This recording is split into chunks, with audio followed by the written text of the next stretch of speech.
আসসালামু আলাইকুম, আশা করি সবাই ভালো আছেন। তো আমার এক বন্ধু আসলে তাহেরিকে নিয়ে কিছু কথা বলবে, তো আপনারা প্লিজ একটু মনোযোগ দিয়ে দেখবেন। বন্ধু, কিতা অবস্থা তোমার? কিতা করো বই আনো? চিন্তা করছি কিছু বলতো কে ও তো তুমি না তাহির সাহেবকে নিয়ে কি বানাইলা, কি একটা গজল বলবা সেটা বলো। তাই নিয়ে হ্যাঁ, কি না বানাইলে আমার বললা যে তুমি ভিডিও নিয়ে আসি, আমি বলবো না।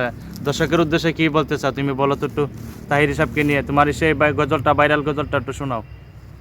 নাম যদি কই পরে মরছে আমার মারবো না তো। না না, মানুষের কিসের জন্য মারবা, যেটা উচিত কথা সেটা বলবে, তুমি বলো।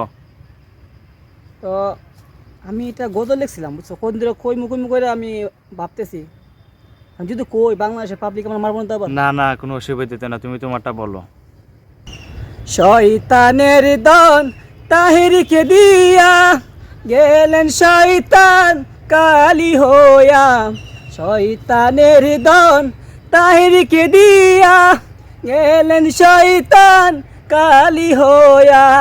শয়তানের দন তাহেরি পাইয়া, হে, শয়তানের দান তাহেরি পাইয়া বন্ডামি করতেছে মাহফিলে। কেউ ফিরে না ভালো হয়ে তাহিরি তার মাহফিল থেকে। কেউ ফিরে না ভালো হয়ে তাহিরি তার মাহফিল থেকে। আমি এইটু কইছি, আর হিন্দু ওয়াজ করি আমি তাহির সাহেব কি ভালো হইব? না না না, এটা তো অবশ্যই ঠিক আছে, তুমি তাহির সাহেব তো ভালো না, কারণ তাহির আমার সাহেব মনে তো অনেক দুঃখ, তাহির সাহেব কিনে একটু কথা হইতাম, মানে কি উনি আমার কথা রাখবো বা বাংলাদেশের মানুষ কি হুজুর আপনি একজন আলেম মানুষ, অথচ আপনি মাহফিলের মধ্যে গিয়ে ভণ্ডামি করেন, স্টেজে বসে লাফালাফি করেন, কোরআন হাদিস পড়েন না, বাউল শিল্পীদের মতো গান গান। আমাদের মতো যুবক সমাজ আপনার কাছে গিয়ে কি শিখবে? ও হুজুর আর বন্ডামি করিয়েন না।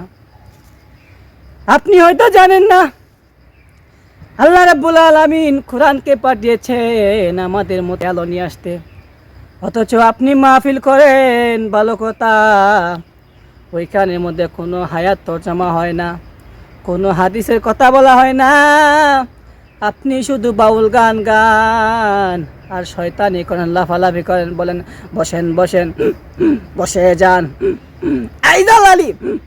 এগুলা কি কোনো ওয়াজ? দর্শক মণ্ডলী, আপনাদের কাছে আমার একটা অনুরোধ, এগুলা কি কোনো ওয়াজ? না না, এগুলা কোনো ওয়াজ হতে পারে না, এগুলো তো সব শয়তানি। আমি সেজন্যই বললাম শয়তানের দন শয়তান তাহেরিকে দিয়া, শয়তান গেছে গায়েব হইয়া, এখন সে মাহফিলে বৈশা করতেছে বন্ডামি। ও হুজুর, ছোটবেলা থেকে দেখে আসতেছি আপনাকে, আগে তো মোটামুটি ভালো ছিলেন, এখন তো ভালো হলেন না, যত দিন যাইতেছে আপনি আধুনিক হইতেছেন। আপনি যে সব পাগলামি করেন, আপনার কাছ থেকেই আমরা যুব সমাজ কি শিখব? বলো সুবহানাল্লাহ। সুবহানাল্লাহ।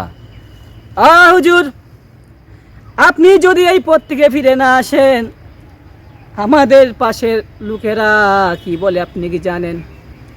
যারা বিধর্মী আছে তারা আমাদের ধর্মকে নিয়ে কটূক্তি করে।